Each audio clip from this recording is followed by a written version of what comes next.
Comenzamos. Sí, muchas gracias por estar acá en la presentación de Adelaida con Agustín Gigli y con el autor Adrián Bravi. Así que ya iremos viendo cómo se arma esto. Sí.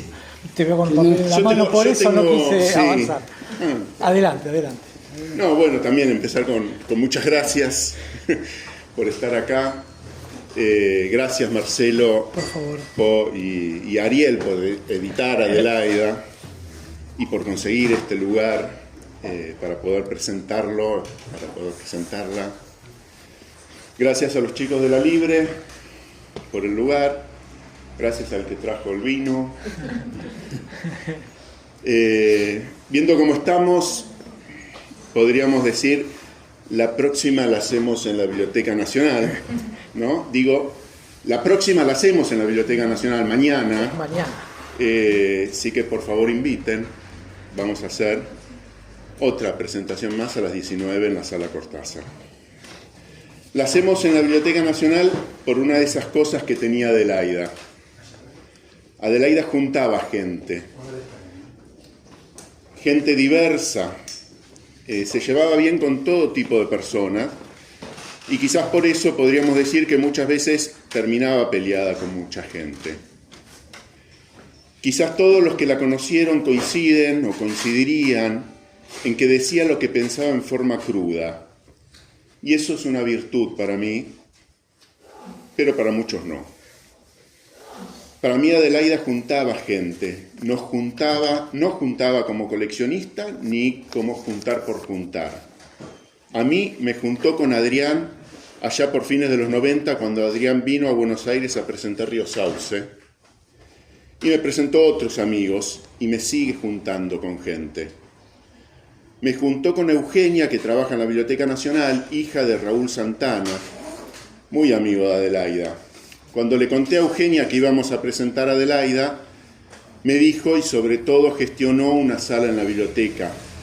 Y la verdad que me pareció un buen lugar para Adelaida y para Adelaida. Todo esto para decir, sí, mañana volvemos a presentar en la Biblioteca Nacional a Adelaida. Inviten amigos. Leí a Adelaida 3 veces, 2 en italiano, hasta que, gracias Marcelo, salió en castellano. Y seguramente lo volveré a leer.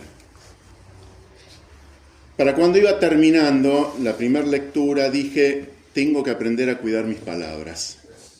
Al final del libro, Adrián escribe algo así como: empecé a escribir esta historia gracias a Agustín Gigli, que me incentivó a hacerlo. Yo debo haber dicho, estaría bueno que escriba sobre Adelaida, y como el efecto mariposa, esas pocas palabras hicieron que Adrián estuviera investigando, escribiendo, presentando el libro por años. Fueron 2 segundos para mí, enfrente del árbol del Álvaro en la Vaca, un libro hermosísimo de Adrián, que Ariel ya traducirá y editará. Lo digo así al pasar por las dudas del poder de mis palabras.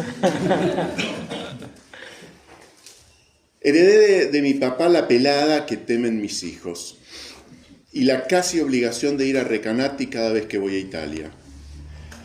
Pensé que no servía para mucho, pero uno de estos viajes detonó esas palabras que ayudaron a Adrián a hacer lo que igual iba a hacer, seguramente.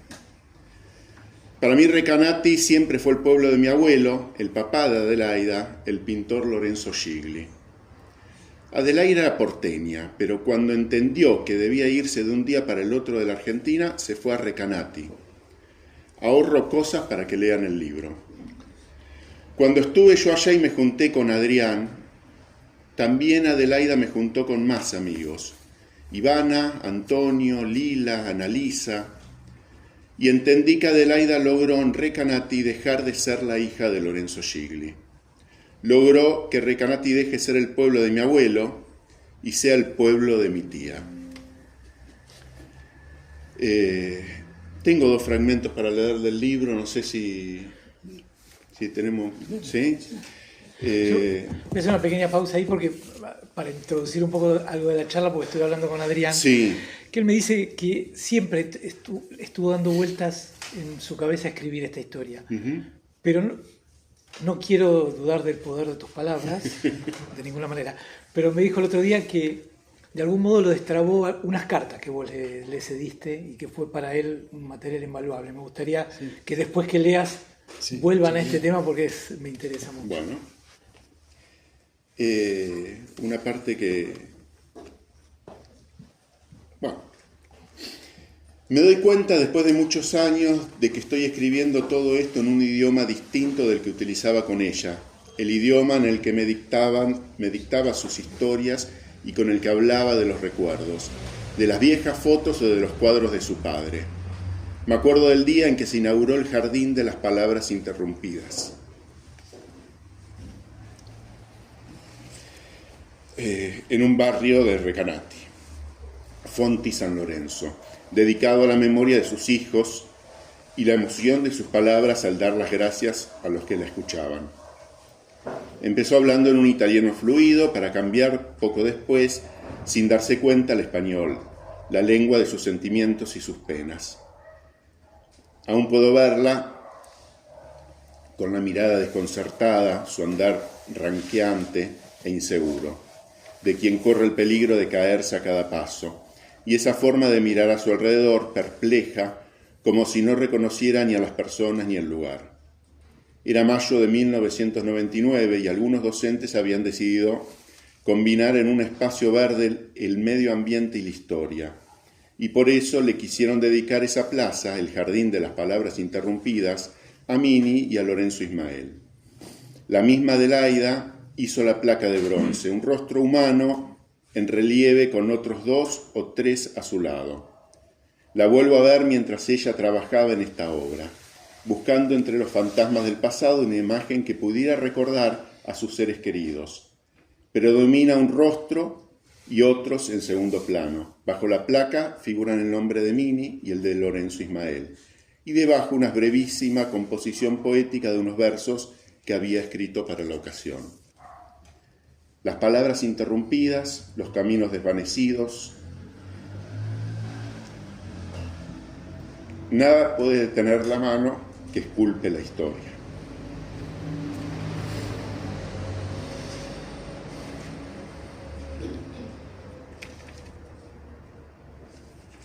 El otro menos lo voy a poder leer, pero bueno. Bueno, yo les agradezco mucho, tomo la palabra. Adelante, por supuesto. Les agradezco mucho porque para mí es algo que yo nunca había contemplado en mi vida, de poder estar acá presentando un libro sobre Adelaida en una traducción, ¿no? También esto forma parte de la extrañeza de este encuentro que realmente les agradezco mucho. Bueno, como se decía antes, yo empecé a escribir este libro un poco gracias a Agustín, que me solicitó hacerlo. En realidad ya había pensado hace mucho en escribir algo sobre ella, porque el día en que Adelaida se transfiere a un geriátrico, nosotros tuvimos que desalojar todo ese monoambiente lleno de esculturas y de pinturas de ella y del padre, ¿no? Entonces, ahí fue que había muchas cosas que quizás se tiraban, ¿no? Entonces yo traté de conservar todos esos papeles y bueno, como decía, siempre pensé en escribir algo sobre ella. De hecho, escribí en algunas revistas. Y después cuando Agustín me mandó las cartas que Adelaida escribía a su papá y a su abuelo, al padre de ella, ahí es como que descubrí otra persona respecto a la que yo conocía, ¿no? Porque nosotros no hablábamos mucho, es decir, yo no la solicitaba, no le preguntaba cosas, dejaba que fuera ella a contarme todo lo que quería contarme. Entonces fue ahí que, leyendo estas cartas, me di cuenta de lo que significa, ¿no? El vivir en exilio, vivir fuera del propio país, ¿no? Cuando uno está obligado a no poder regresar, porque eran cartas que van desde cuando ella va a Brasil, a los primeros a las fines del 76 en más. Entonces, leyendo todas estas cartas me di cuenta, sentí incluso una suerte de responsabilidad ética, porque pensé que, no sé, y lo digo así, sin presunción, no sé si se dice así, que si yo no escribía esta historia, no había nadie que conociera el mundo de ella argentino y el mundo de ella italiano, ¿no? Y bueno, yo compartí muchos momentos con ella estando en Italia, e incluso también acá en Argentina nos vimos. Entonces, bueno, como decía, sentí esa responsabilidad ética y dije, bueno, vamos a escribir la historia de Adelaida de algún modo. Ahora, escribir la historia de Adelaida no era simple porque es una vida llena de cosas, ¿no? De cosas lindas y de tragedia. Digamos que yo tengo como la idea que en Adelaida se concentran muchos aspectos también de la historia argentina, ¿no? Porque se concentra el empeño político, artístico, el exilio, la soledad, tantos aspectos que caracterizaron nuestra historia. Y también la historia italiana, porque también representa en algún modo también la historia italiana. De hecho, ella se va de Italia en el 31, en plena auge del régimen fascista. Bueno, entonces era como contar la historia de ella, era contar también un poco la historia de la Argentina. De hecho, el libro está dividido en dos partes, y en la primera parte trató de reconstruir su vida acá en Argentina, y no podía no reconstruir también, en lo que me fue posible, parte de la historia también de los hijos, ¿no?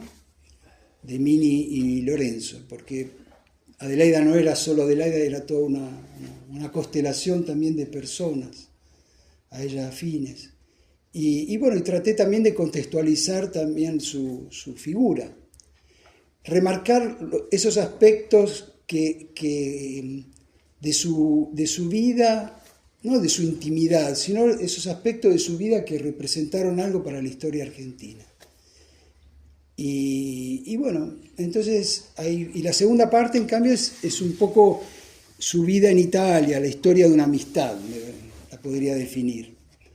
El libro también tiene algunas incursiones autobiográficas, porque, claro, contando la historia de ella, contaba un poco también la mía, es decir, que no es una biografía canónica, ¿no? Yo no quería hacer una cronistoria de su vida, sino a punto, justamente, resaltar esos aspectos que son importantes para la historia argentina. Y me gustó mucho, o sea, siempre era como que yo sabía que algún día iba a escribir sobre ella, pero esa cita la postergaba siempre, porque efectivamente es doloroso, ¿no? También escarbar en nuestra historia, ¿no? Entonces, bueno, y ahí fue que cuando Agustín me mandó todos esos documentos, bueno, vi otra persona respecto a la que conocía, entonces ahí me largué. Y la cosa más difícil para mí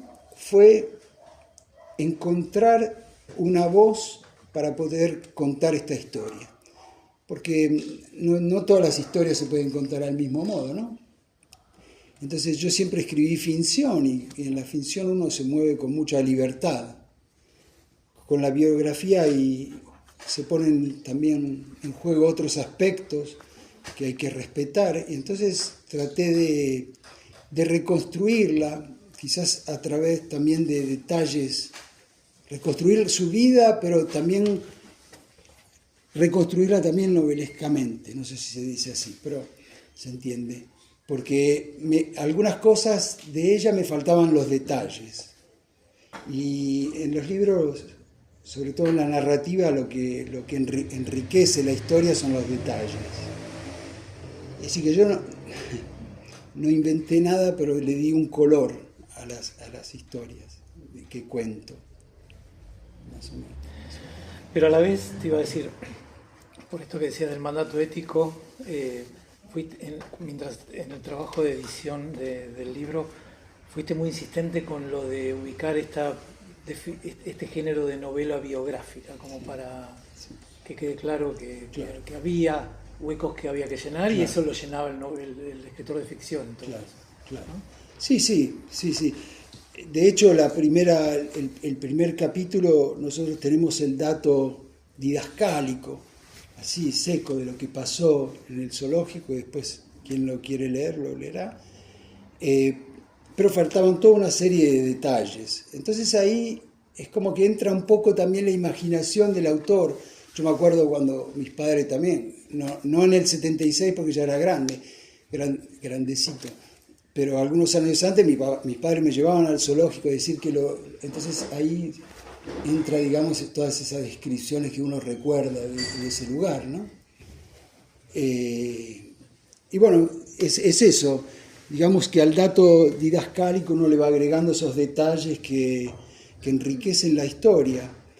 Y repito, no son arbitrarios, porque justamente yo conocía el mundo esos años, si bien era chico, pero los viví, y viví también los años en que frecuentaba a Adelaida, que para mí fueron muy, muy formativos. Conocer a Adelaida para mí fue fundamental en mi formación, digamos, que no es quizá qué cosa sea, pero cuando yo la conocí, para mí me dio un enfoque bien preciso de esos años, de los años 50 y 60, que me interesaba mucho. Te puedes imaginar que encontrar una persona en Recanati, un pueblito del medio de la Italia, que está de la parte del Adriático, que ella vivía ahí, donde ella nació y que después volvió durante su exilio, ¿no? Entonces yo fui a vivir ahí a encontrar una persona que después descubrí toda su historia.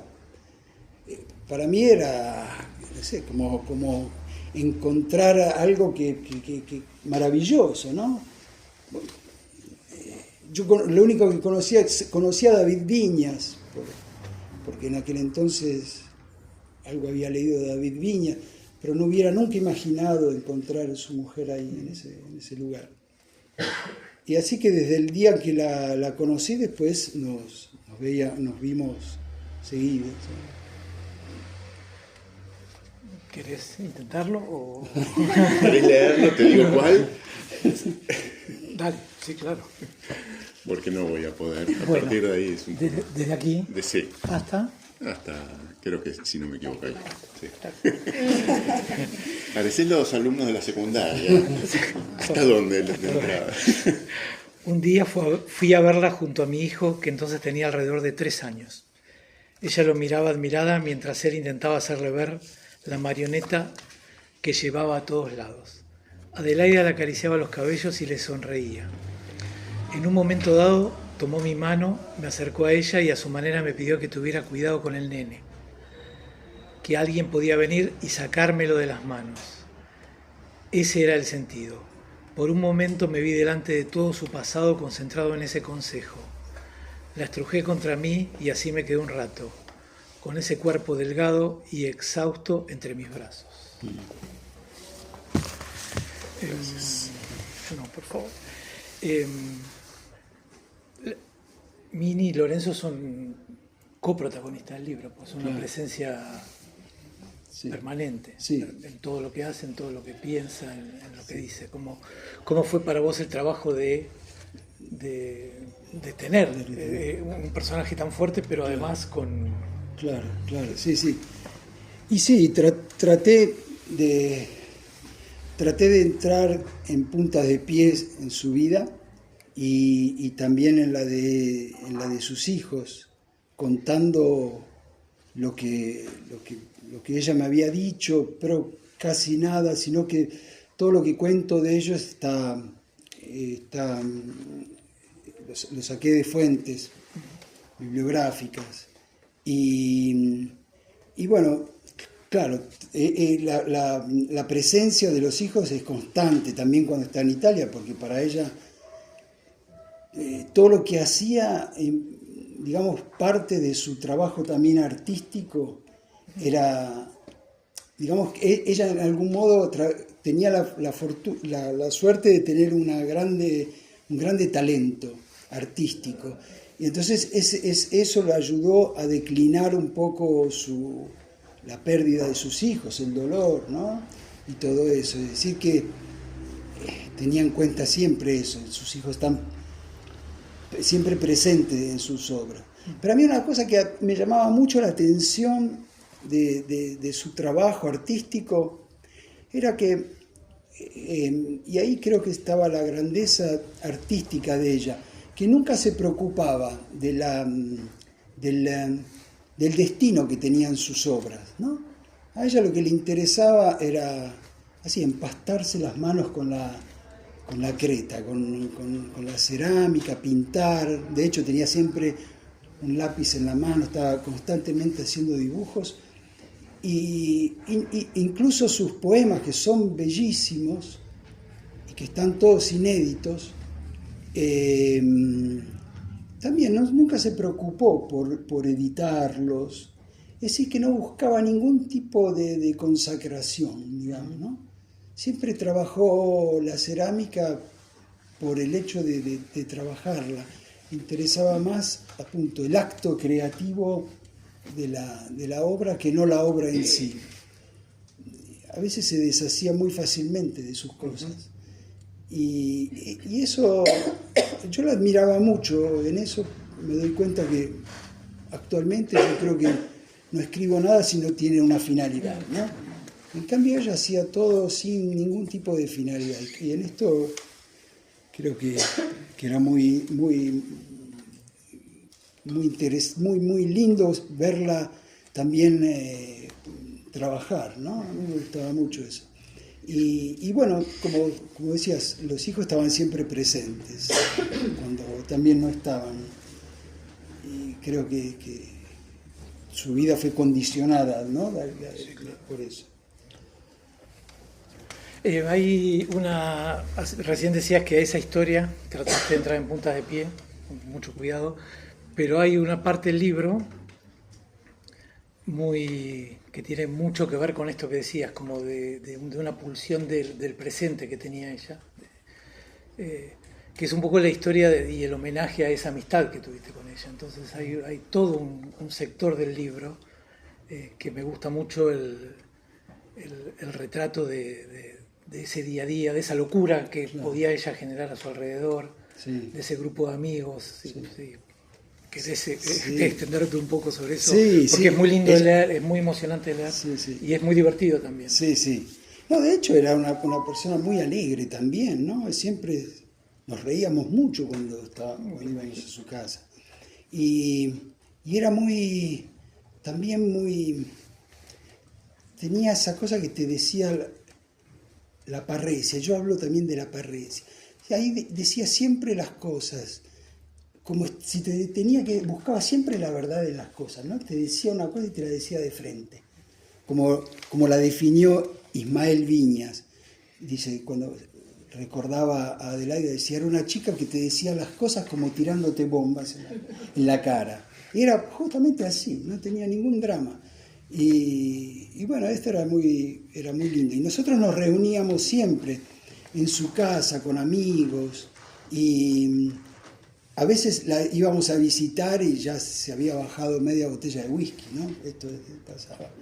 Pero igual, como contaba cosas como cuando iba los testigos de Jehová, que todos los sábados a la mañana la iban a visitar, y ella no sabía cómo decirles que no quería hablar con ellos, y un día les abre la puerta completamente desnuda, ¿no? Y le dijo que en ese momento no podía atenderlos, y de ahí no vinieron más. Tenía esas cosas que eran bellísimas, ¿no? Tenía esta relación también con el cuerpo que a veces lo exponía. De hecho, ¿no? Se cuentan, quedaron memorables sus fiestas que hacía acá en Buenos Aires también. Es decir, que era una persona muy jovial, así muy espontánea. Y bueno, y claro, a nosotros nos encantaba, a nosotros digo a sus amigos, Sí, sí, sí. nos encantaba ir a visitarla. Y sí, todas las semanas, 1 o 2 veces a la semana la veíamos. Claro, después duró una amistad que duró unos 10 años, digamos, porque ya después del 99, 2000 empezó a tener los primeros síntomas de Alzheimer, algo así, ¿no? Y entonces empezó toda otra fase en su vida, a notarse cosas, a no recordar. Y bueno, de ahí en más empezó todo digamos que cambió la relación, ¿no? Pero hasta que se mantuvo, hasta que era ella, bueno, después también era ella, pero hasta que pudimos compartir esos momentos fue muy lindo. Incluso me acuerdo cuando me dictaba sus cuentos.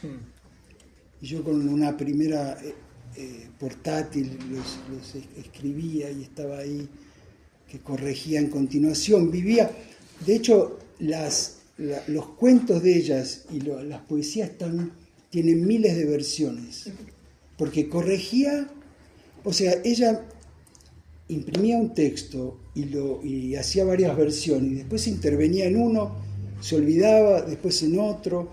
Es decir, que de cada cuento hay un montón de versiones con todas tachaduras y didascalías que ella ponía y corregía.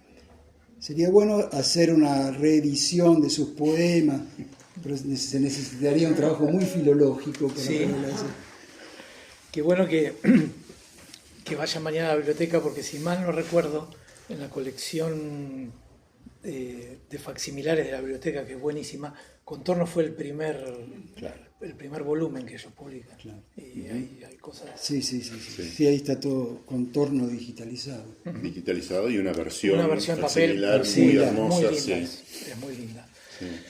Te quería decir que me pueden contestar los dos. Una cosa que vos le decís a la persona que te entrevistó en Página 12, que siempre es algo que me llama la atención, de nombres y obras que se pierden en el tiempo, porque no hubo ahí un rescate pertinente y no hubo un libro, como en este caso, que aquí sale una modesta edición, y que en Italia tuvo un éxito enorme. Esto no sé si todos lo saben, pero fue finalista de un premio súper importante. Y que decís una frase que me gusta mucho, y lo decís con una palabra que ahora no recuerdo cuál es, pero que tanto allá como acá se la estaba olvidando demasiado.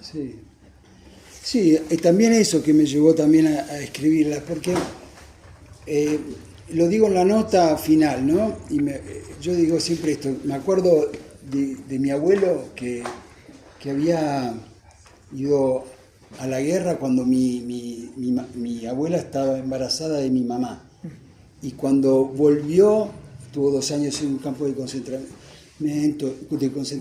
y después cuando volvió mi mamá ya casi que iba a la escuela, digamos, ¿no? Y después nadie le preguntaba nada a mi abuelo. Entonces, y él tampoco hablaba, y después yo creí que mi abuelo iba a vivir para siempre y después se murió, y no sabemos qué pensó, qué hizo, qué no hizo, ¿entendés? Entonces, de ahí pensé que efectivamente a veces hay que ser un poco discreto y preguntar, hacer preguntas o escribir o tratar de recuperar estas memorias, estas biografías que son quizás mínimas respecto a la gran historia, pero que cuentan mucho mejor la historia en general a través de una vida. Y bueno, entonces yo pensé, no quería que pasara lo mismo con Adelaida, ¿no? Fue también por eso, porque sí, se la estaba olvidando mucho allá en Italia, que ya de hecho no la recordaba casi nadie, y en Italia algunos sabían su historia, conocían, pero muy a grandes líneas. Y también se la estaba olvidando completamente acá en Argentina. Entonces, bueno, recuperarla, como dije al principio, para mí era una necesidad ética también, ¿no? De hacerlo, porque efectivamente era inevitable que se tenía que recuperar su vida, por lo que representó también para la historia. Agustín, más allá de los aportes que hiciste en términos de material, ¿vos fuiste leyendo en el proceso? ¿Te encontraste con el libro en italiano un día? ¿Y cómo fue eso? Me compartió unas primeras hojas y después un silencio hasta la aparición prácticamente, lo cual me parece perfecto, digamos, Sí. porque tampoco tenía mucho para aportar, si se quiere, porque la visión, por lo menos mía, dentro de la familia era bastante distinta a lo que tenían los amigos o a lo público, si se quiere. Pero bueno, me parece importantísimo también esto de poder tener una historia de Adelaida, porque hasta hace poco, por lo menos, si uno, por ejemplo, googleaba o preguntaba por Adelaida, lo primero que salía era sí, la mujer de Viñas, o si no, sí, la madre de 2 desaparecidos, o sí, la hija de Lorenzo Gigli. Y son méritos minúsculos, me parece, ¿no? Eso, si tenía méritos propios, o era una mujer individual, propia, que merecía recopilar toda esa información y bueno, escribirla y más todavía. ¿Y cómo te fue a vos con la lectura del libro? Y vos decías, ya se vio un poco. Sí, que no tenía tanto para aportar. ¿Qué te aporta a vos, Adrián? Y me aporta en principio el saber de que las sensaciones que uno tenía de que era más que una simple tía, lo es que fue un personaje del siglo XX que vivió en carne propia un montón de la historia y que no era solo eso, una sensación quizás o un pensar, que a veces uno sobrevalora lo propio, ¿no? Las cuestiones y no. Estuvo en un montón de lugares, de situaciones y qué sé yo, que hacen esto, que una biografía sea un libro de historia también de lo que fue por lo menos una parte de la Argentina o de Italia en el siglo XX, ¿no? Y un poco también sobre las cartas, por ejemplo. Yo empecé recibiendo de alguna manera esas cartas cuando muere mi padre y no sabíamos qué hacer. Yo sin quizás el conocimiento histórico y qué sé yo, no le daba mucha importancia a cartas personales, pero después fuimos viendo de que tienen un valor histórico muy importante y yo por lo menos fui aprendiendo esto del exilio, de lo que fue el exilio y el rol también que cumplió mi papá como soporte para ese exilio. Él decidió no exiliarse, pero estuvo permanentemente sosteniendo el exilio de Adelaida, haciendo todas las gestiones, todas las cosas porque ella se tuvo que ir de un día para el otro sin absolutamente nada, sin poder alquilar el departamento para tener un ingreso, sin documentación, sin nada, y cada cosa que necesitaba tenía el soporte acá de él. Y las cartas reflejan eso, y se ven muy distintas. En la Biblioteca Nacional hay algunas otras cartas escritas a Falvo, un amigo de ella, que son de un tenor totalmente distinto. Claro. Estas son intrafamiliares, son la de del pedido de ayuda y de sostén en el exilio y marca la dificultad. A veces alguna dice, la tuya, a vos te fue fácil porque te fuiste y viviste. Y no fue fácil, no le fue para nada fácil. Adelaida llegó sin nada a Recanati, sin un lugar donde vivir, tuvo que conseguirse un lugar, tuvo que empezar a trabajar de cero como artista, en un pueblo que todavía seguían conociendo el nombre de mi abuelo y que lo consideraban un gran artista, entonces tenía que de alguna manera hacerse su propio espacio. En una de esas cartas ella menciona las veces que tuvo que tirar las cerámicas porque no le salían en el horno, y veía cómo ese intento de prestigio, ese intento de decir yo soy ceramista se le estaba diluyendo, porque apareció diciendo soy ceramista, logró que le prestaran cosas y demás, y no lograba concretar nada para demostrar que era verdad. Y logró, como que decía, la última vez que ya me iban a matar de alguna manera, todo iban a pensar todo que era una gran mentira, logré que salga algo. Mira. Bueno, el taller de ella que fundó allá en Recanati existe todavía. Es una casa que está en el medio del campo, y en una carta ella describe esta casa que está en el medio del campo, no hay ni siquiera un camino que llegue, no tiene luz, dice, lo describe así, dice, no tiene luz, no tiene gas, no tiene agua, me encanta. Y ahí fue que armó grande laboratorio donde aún hoy van personas y se quedan a dormir ahí, y trabajan por una semana o lo que sea, y está el mismo artista con la que lo fundó. Se llama Enrico Trillini, que en aquel entonces era un chico muy joven, y todavía funciona este laboratorio, muy lindo. Claro, porque ella lo que de las cartas se ve que lo que quiere es tener un horno para poder cocinar, para tener sus cosas. Quiere reconstruir su mundo en algún modo. Y bueno, hasta cuándo logra tener este laboratorio. Y el departamento también donde está, después se lo dieron, yo no sé cómo se dice en castellano, pero en italiano es como dato de uso. Que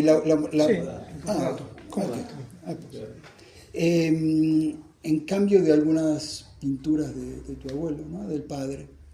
Y bueno, y ahí fue que pienso que más o menos ella llegó a Recanati en el 78, creo que ya desde el 80 ya vivió ahí, y vivió siempre en ese lugar, en ese monoambiente, sí. Que es un monoambiente muy lindo porque de una ventanita se veía un patio que es muy turístico, porque ahí arriba hay un campanario, ¿no? Que es la Torre del Pássaro Solitario, que hay una poesía de Leopardi muy famosa, donde van muchos chicos a visitarla porque la tienen que aprender de memoria. Entonces ven, está el campanario. Es decir, que era un lugar muy turístico, ¿no? Pero ella estaba en una parte de este patio que estaba aislada. Y bueno, yo paso siempre ahí, me da un poco de nostalgia, ¿no? Ver esa ventana donde estábamos siempre. Pero bueno, qué sé yo, para mí fue, como decía, fue muy lindo, y también incluso ahora a la luz de un año que salió la novela, primero en italiano y ahora en castellano, que yo quisiera también agradecer a Ivana Costa, ¿no? Está acá, que yo tenía duda que sea ella, pero bueno, ahora está acá. Porque cuando me mandó el texto realmente me emocionó, y ¿cómo decir? Es como que encontró esa lengua, ese castellano que yo siempre añoro y que veo ahora un poco, en italiano se dice sfumato, como algo, ¿no? Difuso. Porque lamentablemente yo me encuentro en un momento de mi vida en que no tengo más una lengua. Porque si escribo en italiano necesito a alguien que un poco me corrija. Y si escribo en castellano necesito a alguien que me corrija. Y si hablo ahora, en este momento ustedes me escuchan y estoy hablando con un acento muy italiano seguramente. Y si hablo en italiano, tengo un acento sudamericano, un poco como el Papa, y es decir que ya no tengo identidad. No tengo más una lengua, No, es la que me siento seguro. Sí. Te quería decir, eso está bueno, nos distraemos un segundito de Adelaida. Adrián presentó otro libro, que le publicaron 2 libros al mismo tiempo acá, sobre este tema, que es Sí, se llama, en italiano se llama La gelosia delle lingue, acá está traducido con El celo de la lengua, que es un libro donde reflexiono sobre qué cosa significa escribir en otra lengua, qué cosa significa. Y entonces trato de analizar algunos autores que escribieron también en otra lengua, que el siglo XIX y el siglo XX y el actual están constelados de autores que escribieron en una lengua que no era la propia. Wilco, para decir, un autor a nosotros querido, familiar, y tantos otros, Gombrowicz y tantos otros. Ah, claro, Bianchotti y tanto. Entonces traté de tomar algunas figuras de la lengua y analizar estos autores y qué pasa en eso, ¿no? En el escribir en otra lengua, pensando ya que la lengua no es solo un cuerpo gramatical, ¿no? Sino que hay todo un sentimiento que uno tiene sobre en la lengua que escribe y en la lengua que abandona. Quizás miramos y vivimos, interpretamos el mundo a través de la lengua. Entonces, por eso creo que era importante. Bueno, antes de terminar y de brindar, que la ocasión lo amerita, hay gente acá relacionada y cercana a esta historia. Quisiera que si quieren decir algo, Sí. hacer una pregunta o Sí. o lo que gusten, por supuesto. Yo quiero presentarte a alguien, porque vos trabajaste mucho en los textos de Adelaida que después mi viejo editó, Sí. y esas versiones que vos decías, que había un montón, qué sé yo, Sí. él tomó una junto con otros amigos de Adelaida, en un libro que se llama Paralelas y Solitarias. Sí, es verdad, me había olvidado. Son varios cuentos, relatos. En el último, ella cuenta una visita a una amiga, si no me acuerdo, Milán, no me acuerdo dónde vivía, Marta, Bolonia, y cuenta del hijo que anda correteando por ahí, que no sé qué, Emiliano Gullo, que está acá. Otro encuentro, otra juntada que logró Adelaida, por lo menos conmigo, hace un tiempito que nos juntamos. Y bueno, a mí también me emocionó mucho esa juntada y que bueno, estés acá y el resto también, que seguramente tienen sus historias, muchos con Adelaida. Sí, creo que te escribí allá sobre el casero. ¿Cuándo nos juntamos? ¿Hace 2 años? Por Facebook, creo. Y vos yo dije, yo quiero hacer un libro, yo ya estoy terminando un libro. Y dije, bueno, me lo puedo tomar con tranquilidad, ya pasé el estudio primero. Sí. Bueno, este es un punto de partida. Por eso. No, bueno, ya que estoy a partir de eso, del encuentro con Agustín, empecé a revisar las fotos de mi mamá. Yo nací en Italia, en Bolonia, me vine acá a los 5. Y claro, me sirvió para resignificar un montón de fotos.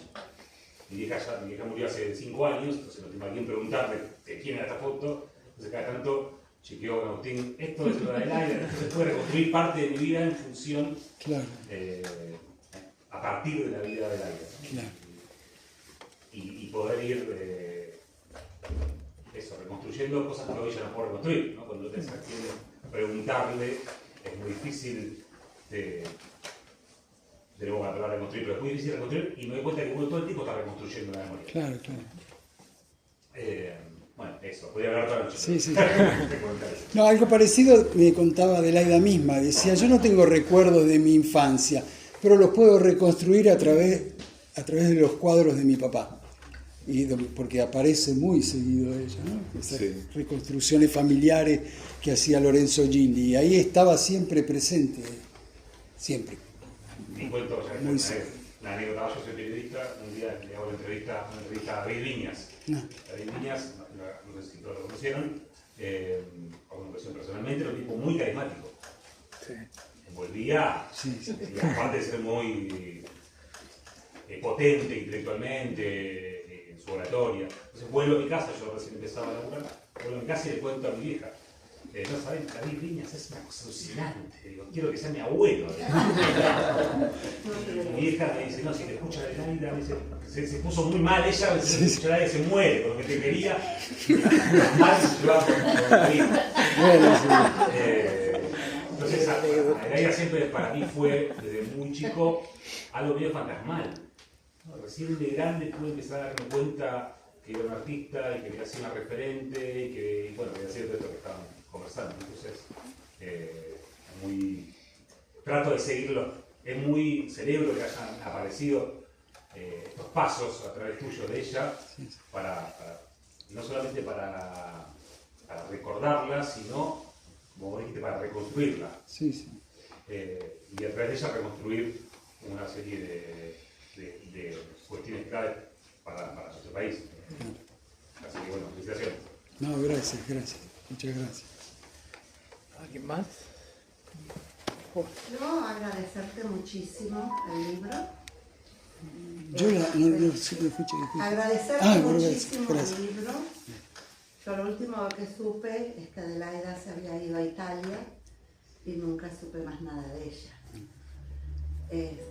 Entonces, me parece que el libro tiene un gran valor, como dijo Agustín, ¿no? O sea, el libro no es la madre de, la hija de, la esposa de, sino es ella, ¿no? O sea, yo la conocí en otro momento a través de Mini, o sea, éramos compañeras. Y en ese momento era difícil para mí tener una madre. Sí, me imagino. ¿Cómo era? No, o sea, pero también nos hacíamos la rata y nos íbamos a la casa del abuelo. Y me acuerdo que había una escultura de Einstein desnudo, que no sé dónde habrá estado ahora. Pero lo que me parece importante, que yo el libro lo leí en dos niveles, ¿no? O sea, uno en recuperar la figura de Adelaida, y me parece que la pintas muy bien, o sea, gracias. por lo menos como lo que yo recordaba de ella. Y otra en esto de que las memorias se construyen de a pedacitos, ¿no? O sea, de a pedacitos. Por ejemplo, saber que el diario de Mini llegó a su hija, para mí fue fundamental, ¿no? O sea, y que Adelaida, digamos, tenía a sus hijos presentes, también fue fundamental. Pero sobre todo agradecerte en que pusiste ese eje en ella, en esta persona que, como bien decías, fue un personaje, o sea, con muchas facetas, ¿no? O sea, entonces, sí, agradecértelo mucho en ese sentido, ¿no? Gracias. El diario sí, para mí también fue muy emocionante. Ahí fue una de esas veces que ella, digamos, entró más en su intimidad. Cuando estaba acá en Buenos Aires y nos vimos, que no recuerdo bien si era el 95 o el 96, bueno, era el año en que se había roto el fémur, así que se podría reconstruir. Pero había sacado este diario y me lo había mostrado, el diario que Mini escribía a la hija. Y cuando me contó la historia, que la nieta no sabía de la historia de los padres, me había hecho mucha impresión. Y bueno, después ella me pedía un consejo a mí, o sea, que pensaba si se lo tenía que mandar o no. Y uno de frente a eso, ¿qué puede decir? Claro que se lo tenés que mandar. La nieta tenía que conocer la historia de los padres, todo lo que hicieron, que fue también hace parte de nuestra historia. Y después, bueno, no me dijo más nada de esto, no hablamos más. Y yo no sé también ahí por qué no tuve el coraje de preguntarle, al final ¿se lo mandaste o no ese diario? No le pregunté. Y después cuando vi ese video tan lindo sobre los desaparecidos y la entrevista que le hacían a Inés, a la nieta, que cuenta cuando recibió ese diario,